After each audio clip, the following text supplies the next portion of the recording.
तर तुम्हाला कळलंच असेल आपण कुठे जातोय ते. चला मग तुळजापूरला.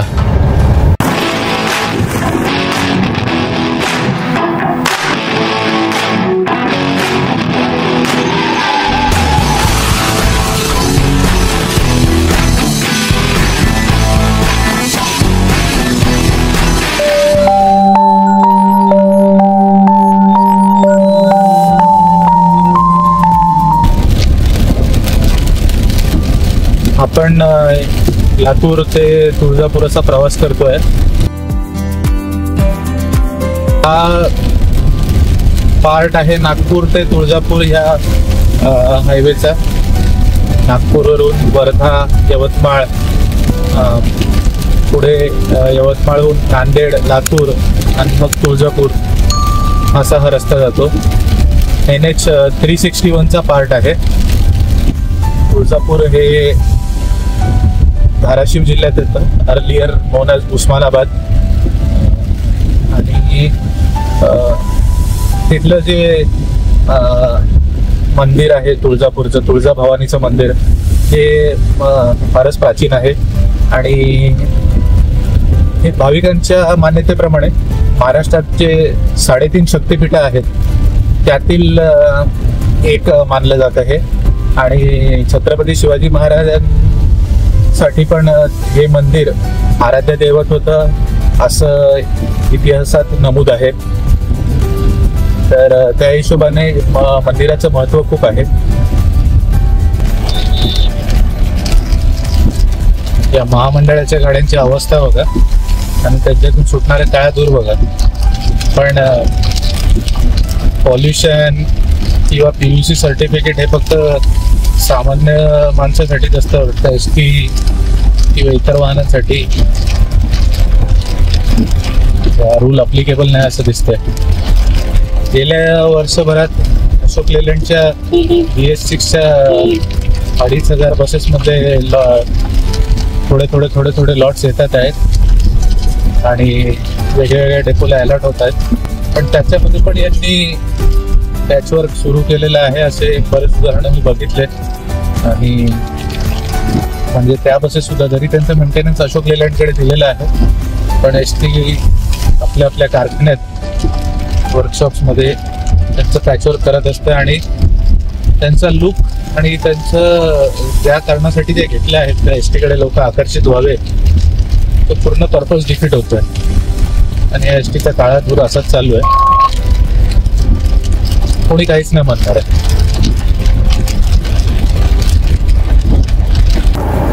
आता आपण औसा क्रॉस करतोय. औसा हे किल्लारी गावाच्या खूपच जवळ आहे, 25 किलोमीटर. आणि किल्लारी 1993च्या अर्थक्वेकचा एपिसेंटर होता. आणि ह्या भागात आणि उमरगा भागात फारच नुकसान झालं होतं. ह्या भागात किल्लारीच्या जवळपास 52 गावं एकदमच भुईसपाट झाले होते. आणि ओव्हरऑल 350-400 गावांचं नुकसान झालं होतं या एरियामध्ये.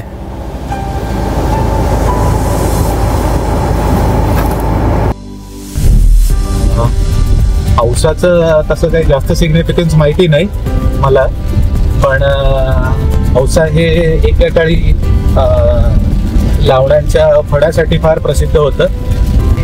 लावण्यांबद्दल एवढी काही तशी माहिती पण नाही मला. तुळजापूर तसं स्मॉल टाउन आहे, तरी इथं जवाहर नवोदय विद्यालय आणि सैनिक स्कूल सारखे स्कूल आहेत ज्यांचं मुख्य उद्दिष्ट आपण म्हणतो का देशसेवेची भावना लहानपणापासून मुलांमध्ये उत्पन्न करणं. आणि तसंच जे आपले डिफेन्स फोर्सेस आहेत त्यामध्ये करिअर घडवणं आणि त्यानुसार प्रशिक्षण देणं हे या शाळांचं मुख्य उद्दिष्ट असतं. तसंच मुंबईची TISS Tata Institute of Social Sciences हे जे एक खूपच नावाजलेलं विद्यापीठ कम इन्स्टिट्यूट आहे, त्याचा एक कॅम्पस आहे तुळजापूरला रुरल डेव्हलपमेंटच्या संदर्भात, स्कूल फॉर रुरल डेव्हलपमेंट. आणि तिथं पण मास्टर्स आणि PhD कोर्सेस घेतले जातात. तर असं हे तुळजापूरचं शिक्षणाच्या दृष्टिकोनातून महत्व आहे.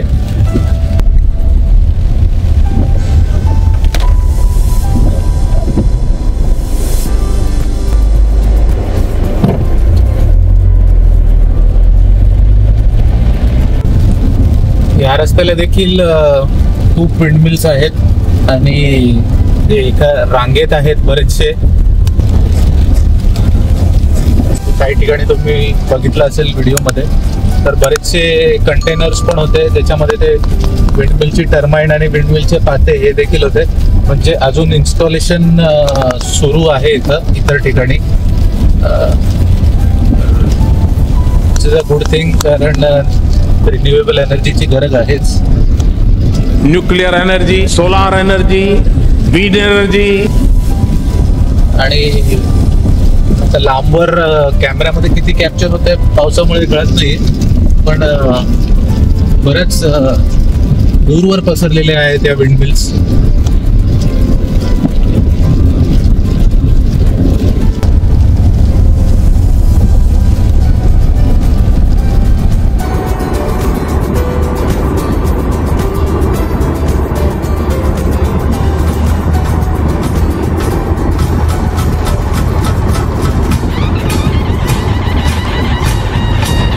स्वागत आहे तुमचं तुळजापूर नगरीत.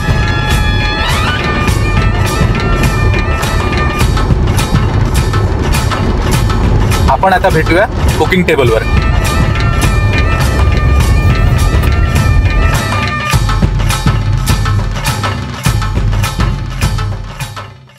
The next morning. So we are back in business. आज आपण तुळजापूरला आलो आहोत. तुळजापूर हा उस्मानाबाद जिल्ह्यात येतो, धाराशिव जिल्ह्यात, आणि हा सोलापूर जिल्ह्याला लागून आहे. तर सोलापूरची एक खासियत तुम्हाला माहिती आहे, शेंगदाण्याचं उत्पादन इथं खूप होतं आणि त्यालाच धरून आज आपण एक मराठवाडा स्पेशल अशी एक रेसिपी बनवणार आहोत. मराठवाड्यामध्ये ऑइल सीड्स आणि पल्सेसचं उत्पादन खूप होतं. तसंच आपण एक शेंगदाण्याची एक रेसिपी बनवणार आहोत, पण आपण बनवणार आहोत शेंगदाण्याचं पिठलं. तर शेंगदाण्याचं पिठलं काय असतं हे तुम्हाला रेसिपी बघताना कळेलच, पण त्याआधी मी सांगतो की हे खूपच एक क्विक फिक्स रेसिपी आहे. खूपच सिंपल आहे बनवायला. हार्डली काही इन्ग्रेडियंट्स लागतात आणि घरात तुम्हाला काही भाजी खाण्याचा कंटाळा आला असेल किंवा काही नसेल किंवा रेग्युलर पिठलं खाण्याचा जरी कंटाळा आला असेल तर तुम्ही ही रेसिपी ट्राय करू शकतात. खूपच सिंपल, विथ सिंपल इन्ग्रेडियंट्स. आपल्याला एक मोठा कांदा लागेल जो आपण बारीक चिरून घेऊ. 4-5 लसणाच्या पाकळ्या पण आपण बारीक चिरून घेऊ. कोथिंबीर आपल्याला गार्निशला लागेल. शेंगदाणे आपण भाजून घेतलेले आहेत, त्याची आपण नंतर शेंगदाण्याचं कूट करून घेणार आहोत. रेग्युलर आपलं जिरे, मोहरी, लाल तिखट आणि तेल जे मी ऑलरेडी गरम करायला ठेवलेलं आहे. चला मग रेसिपीला सुरुवात करूया. आपण लसणाचे 5-6 पाकळ्या घेतल्या आहेत आणि ते जिऱ्यासोबत ठेचून घेऊया. जिऱ्यासोबत ठेचण्याने 2 फायदे होतात. एक तर जिरं क्रश होतं तेव्हा ते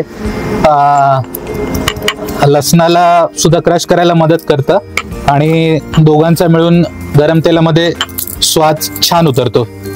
तर आपण दोघं एकत्र खलबत्त्यात चांगले कुटून घेऊया. तर मी इथे लसूण आणि जिऱ्याचं कूट करून घेतलेलं आहे. तेल गरम होतं, आपण बघूया तेल गरम झालंय का. थोडीशी विंड नॉईज असेल कारण एकदम आपण हायवेवरच आहोत. हा बीडला जाणारा रस्ता आहे. तुळजापूर जस्ट सोडला आपण. आज पावसामुळे एक इंडोर जागा शोधावी लागली. पाऊस जरी आता थांबलेला आहे, कधी येऊ शकतो. पूर्ण ढगाळ वातावरण झालेलं आहे आणि वारा पण सुरू आहे. तेल गरम झालंय, आपण त्याच्यात मोहरी टाकूया. मोहरी चांगली तडतडली पाहिजे. मोहरी एकदा चांगली तडतडली का त्याच्यात आपण ठेचलेलं लसूण आणि जिरं हे टाकून देऊया.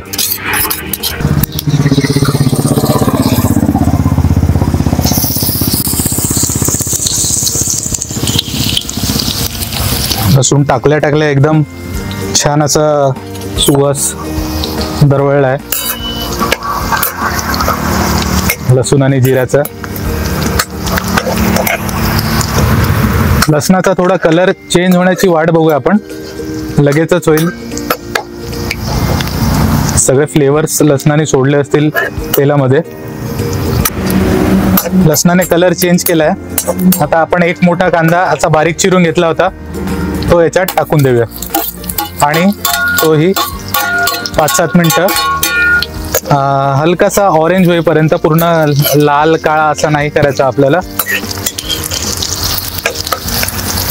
नरम झाला पाहिजे आणि त्याचा कलर त्याने चेंज करायला पाहिजे. ह्याच्यामध्ये मसाला पण आपण फक्त लाल तिखट घेणार आहोत. लाल तिखट, मीठ, बस इतकंच. बाकी जे काही टेस्ट येईल ती लसूण आणि जिऱ्याच्या फोडणीमुळे येईल. आपण हे जरी पिठलं बनवतोय तर तेल जरा थोडंसं बेताने वापरा, कमी वापरा असं नाही सांगत आहे, कारण परत आपण याच्यात शेंगदाणे टाकू तर त्याचंही तेल उतरेल. कांदे 5-7 मिनिटं परतून झालेले आहेत. आता याच्यात आपण लाल तिखट टाकूया.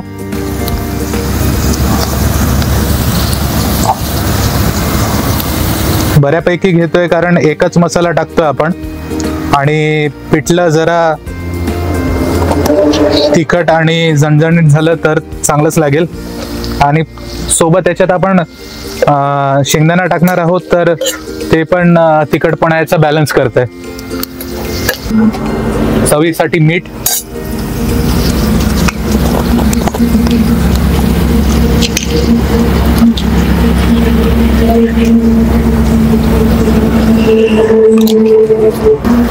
दोन मिनिटं मसाला परतून घेऊया.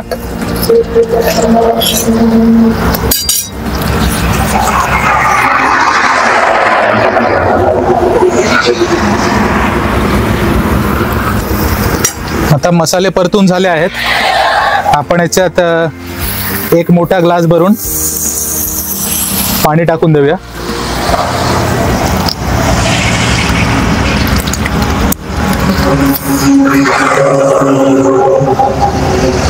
गॅस मोठा करून छान एक उकळी काढून घेऊया.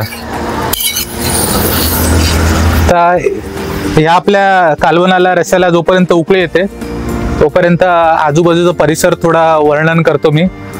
जसं मी सांगितलं, आपण तुळजापूरहून जस्ट निघालोय, बीडला जाणाऱ्या रस्त्यावर आहोत आणि एका शेताच्या बाहेर अशी एक जमीन आहे, पण रस्त्याला लागूनच इथे एक अशी एक टपरी आहे आणि चांगलं छप्पर आहे. आणि बाकी सगळीकडे शेतांमध्ये लांब लांब आणि काही ठिकाणी जवळजवळ असे विंडमिल दिसतात आहे. वेगळ्या वेगळ्या कंपनीचे विंडमिल, काही चालू काही बंद, आणि चांगलं असं काळे काळे ढग आलेले आहेत, आभाळ आलेलं आहे, मस्त वारा वाहतो आहे. खूप असं छान वातावरण तयार झालं आहे, थंडगार. म्हणजे लोकेशन आणि रेसिपी आणि वातावरण एकदमच डेडली कॉम्बिनेशन झालं आहे. खूपच मजा येते आहे. रस्त्यावर जे गाड्यांची ये जा चालू आहे हायवे असल्यामुळे थोडासा विंड नॉईज आणि आपण जे म्हणतो नॉईज कॅप्चर करणार माईक, पण it is okay, it is part of the game नाव. चला आपण बघूया.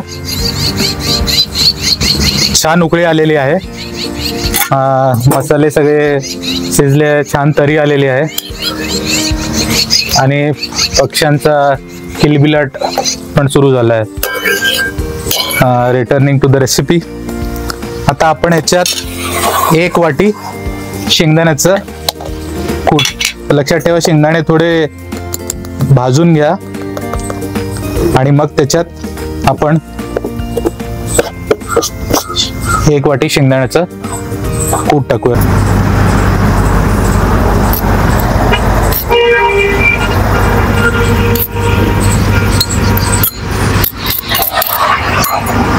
आता तुम्हाला जशी कन्सिस्टन्सी हवी असेल, जर तुम्हाला जास्त पातळ हवा असेल तर शेंगदाण्याचं कूट जरा कमी टाका आणि हलकंसं पिठल्यासारखं, प्रॉपर बेसनाच्या पिठल्यासारखं जर घट्ट करायचं असेल तर तुम्ही बेसनाची हे शेंगदाण्याची क्वांटिटी वाढू शकता तुम्ही. आणि हे जरी आता लिक्विड दिसतंय, पण जसं जसं शेंगदाणा याच्यात शिजेल तसं हे घट्ट होत जाईल. आपण 2 मिनिटं याला झाकून ठेवूया. तोपर्यंत मी कोथिंबीर चिरून घेतो. आपल्याला गार्निशिंगला लागेल तर कोथिंबीर थोडी धुवून घेतलेली आहे आणि ती आपण बारीक चिरून घेऊया. 2 मिनिटं झाले आहेत. तर परत झाकण काढून बघून घेऊया. तर बघा असं छान घट्ट होत चाललेलं आहे. आपण याला जास्त घट्ट नाही करत आहोत.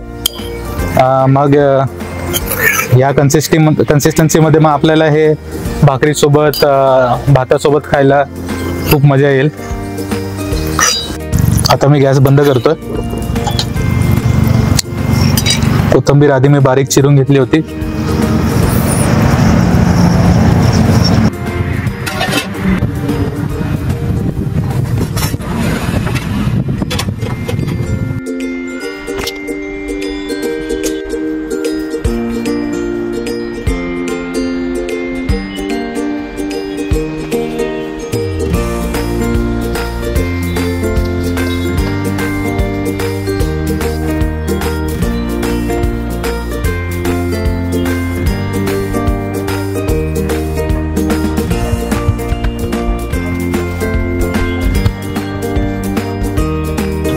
आज आपण आपल्या शेंगदाण्याचं पिठलं खाणार आहोत ज्वारीच्या भाकरी सोबत.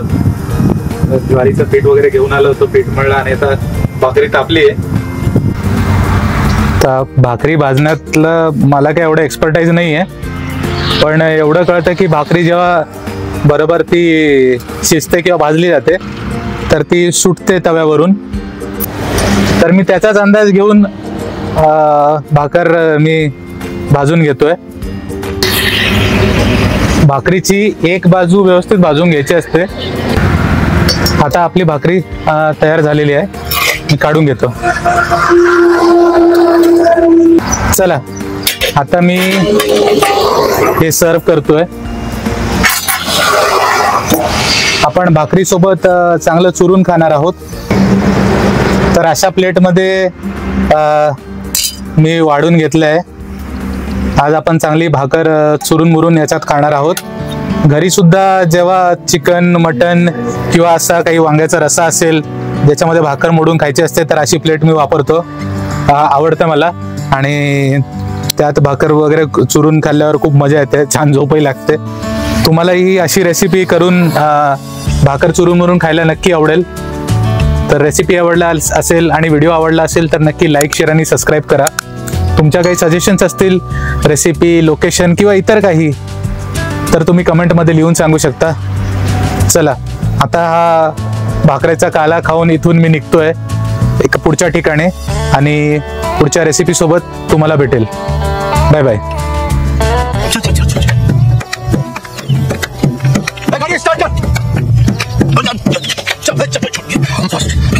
Start.